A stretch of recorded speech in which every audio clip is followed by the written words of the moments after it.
انت هدبا uu sheegay sheekhaasi intaba uu ku sugan yahay oo marka raga kala duwan ee gobolada kala duwan ama geeska Afrika ku kala dhexnool ama Yurub iyo Mareykanka isu imanaya ama Hargeysa isugu imanaya ee ragaasi waxay isugu imanayaan ama walaaga isu hayaan iyaga gooni isugu soocay laba midun weey inuu yiraahdo intayadaasun ba ahlul haqq umada inteeda kalena waa ahlul baatil sida daraadeed baan anagu isugu nimid maadaama anagu kaliya aanu ahlul haqq nahay taadu ku soo dhiirado oo qiro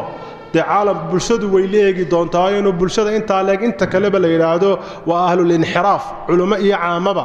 inta yada sida gaarka ay isugu xiran ee isa soo booqdeen qaarkood imika ay joogaan ay meel fog ka yimaadeen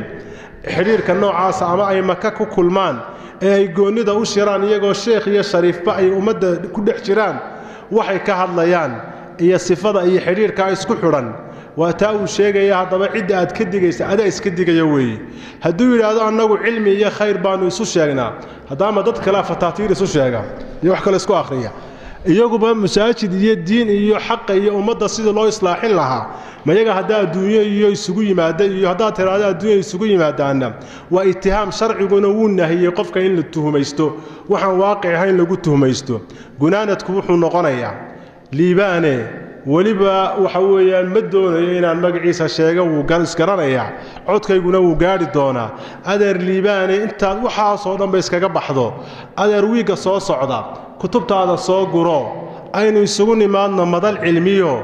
bila turxaano walaaltinimo aho xaq aad soo bandhigayso cidda ku khilaafsanaa ay soo bandhigayso laba mid un bay noqonaysaa ama aaday wax ka yara khaldameen ama cidda kale wax ka khaldameen marka waxaan leeyahay oo ku soo gunaanadaya anigoo waliba rajaynaya oo in badan lagu soo celceliyay adigoo ixtiraamaya طلاب العلم ama kuwa adiga kula jooga ama kuwa cid kale la jooga adeer liibaanay waqtiga waa fogeynay wiiga soo socda caawa habeenkeedo kale usbuuc soo socda iyo magaalada Hargeysa meesha aad ka doorato aynu isugu nimaadno horena waxba lagaaga hayaayo aad faafisay waa yuxshar الناس ضحى marka ama duha ha noqoto ama casran ha noqotee waxa weeyaan hal isugu yimaado si buuqan طلاب العلمigi dhex galay looga saaro adeer ku soo dhawo maa'idada cilmi ku soo dhawo hadii kalena dekada dadka dibka kada liibaano waliba ku ducaynayna kada waxaanina waa taariikhdeedii waa la garanayaa qaabkay ku bilaabmeen waxay ku bilaabmeen qaabkay ku bilaabmeen ee umada lagu kala qoqobay waa la garanayaa hadii cid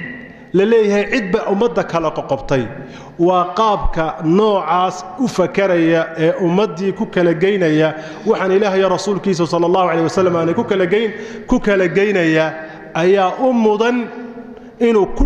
daboobo inuu yahay min ahli al-iftiraaq wal ikhtilaf inuu yahay ku dabooba marka in masalada laga soo waantoobo tanina ay noqoto aakhiru majlis والله تعالى أعلم وصلى الله وسلم وبارك وأنعم